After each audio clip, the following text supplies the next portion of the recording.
Hey kids, do you know who this picture is of? It's Batman and Robin. They're known as the dynamic duo of, and these superheroes were created in 1939. Now they became a very popular DC comic, and later they made action figures and toys, and Batman even had his own TV show, and later came the movies. Well, these two superheroes, they worked together and they fought crime in Gotham City. Now, some background on Batman. When he was younger, he witnessed his parents being robbed and they died during this robbery. And so it became his mission that when he would become an adult, he would fight the crime that was in Gotham City. Now, this mission was paired up with his understudy, which was Robin, and he was a younger guy, and so he looked up to Batman, and Batman was sort of like his older brother.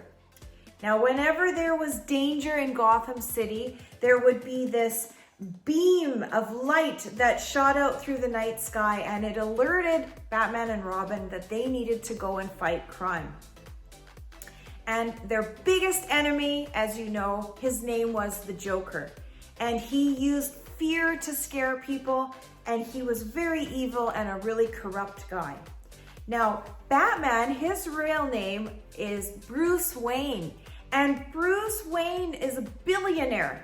And he got all of his money from being a very successful businessman who had companies that were very successful.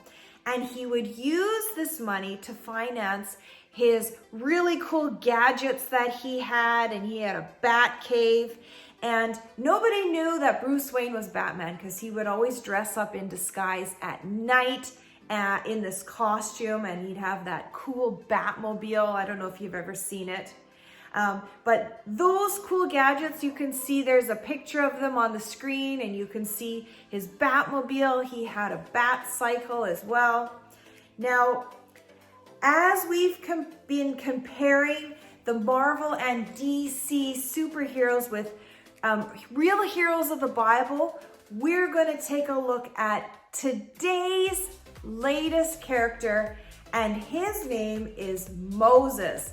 And we're going to look at Moses and his brother named Aaron. So there's a picture of them up on the screen, and have a look at those guys.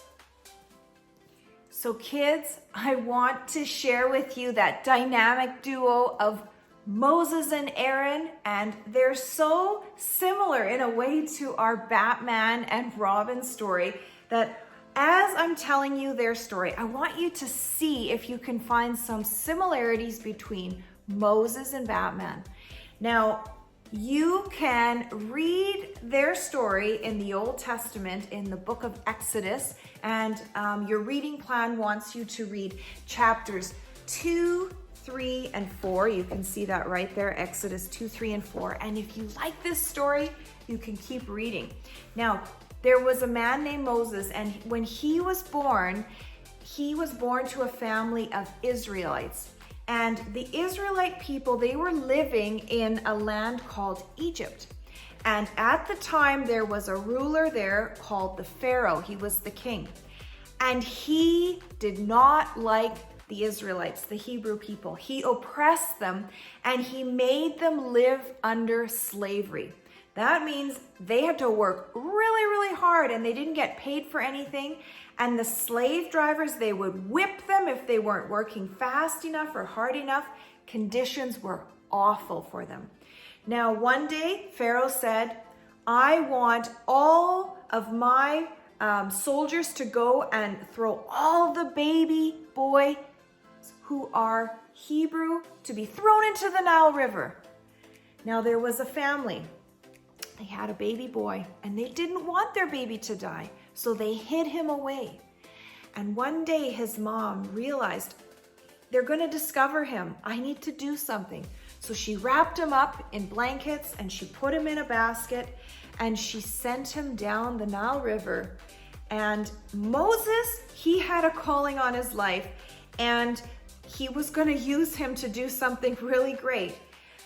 This little baby floated down the Nile River, And the princess, one of the daughters of the Pharaoh, she was there taking a bath. And she noticed this basket. And so when she lifted the baby out, the baby was crying, and she thought, what a sweet little baby Hebrew boy. And she took him in to the palace, and she raised him as one of her own children. Now, one day when Moses was grown up, he discovered who he was. He was a Hebrew, and he knew what was happening to his people, and they were being held as slaves. So he went out onto the field, and he saw one of the Hebrew men being beaten very badly by one of the slave drivers.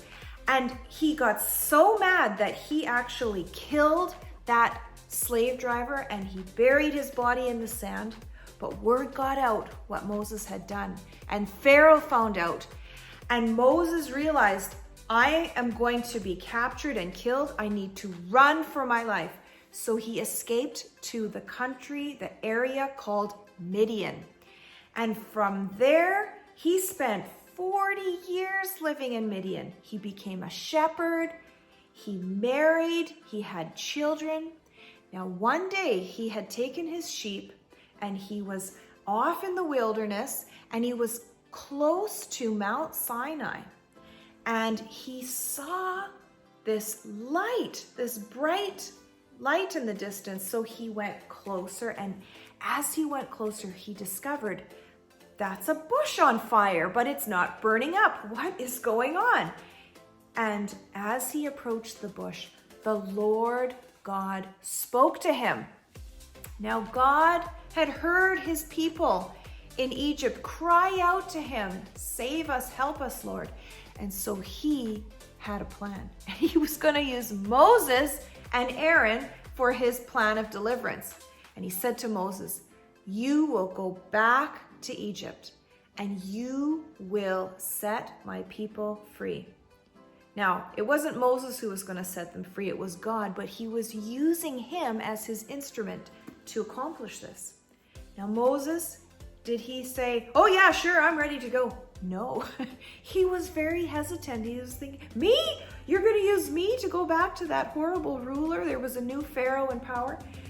But he said, what's in your hand, Moses? And he said, this? There's a picture of that. It's my staff. And of course, a staff is made out of wood. It's used to herd the sheep and to ward off animals that are trying to endanger the sheep. And he said, throw it on the ground. So Moses threw his staff on the ground, and instantly it turned into a snake. And he was ready to run away because those snakes were dangerous. If they bit you, that type of snake, you would die.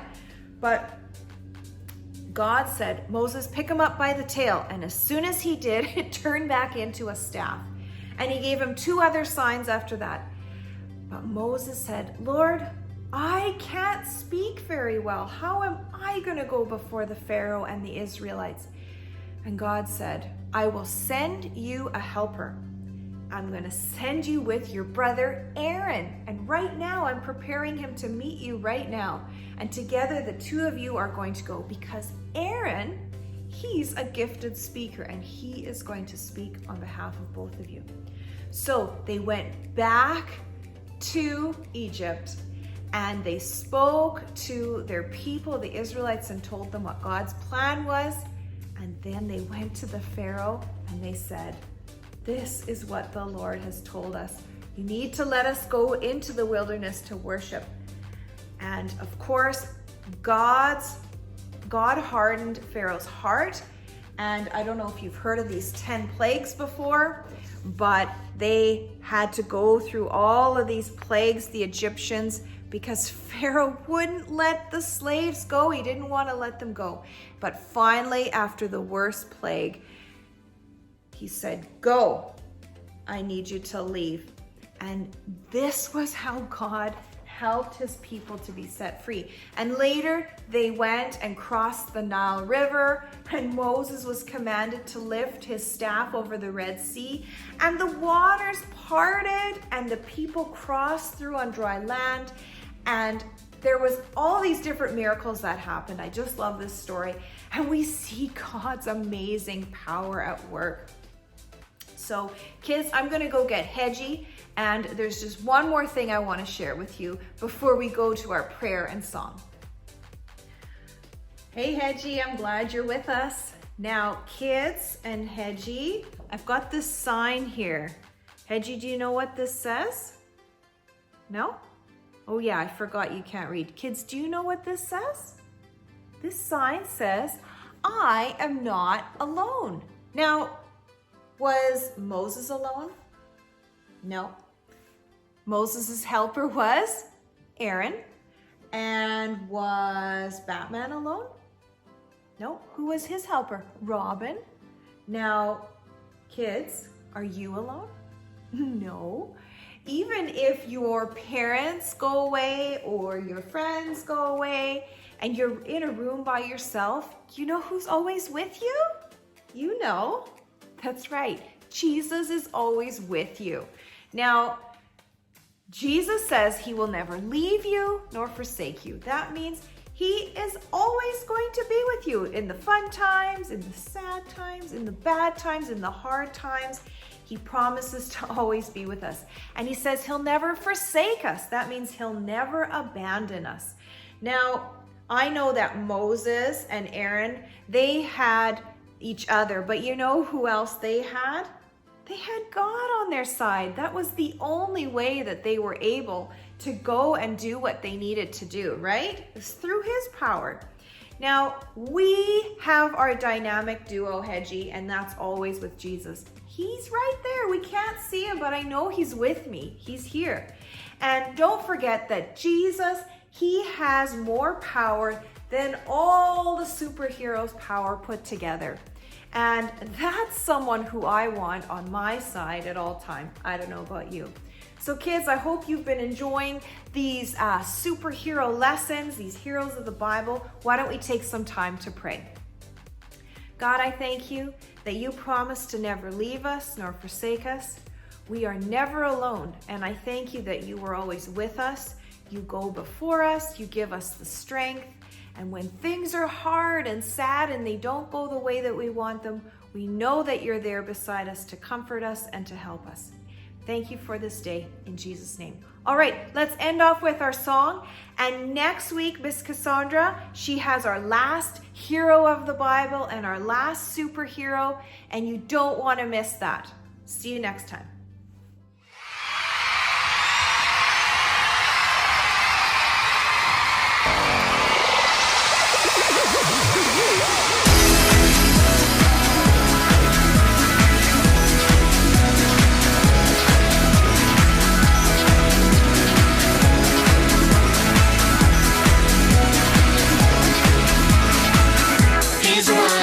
Sunshine. He's the one who puts the moon in the sky. He's the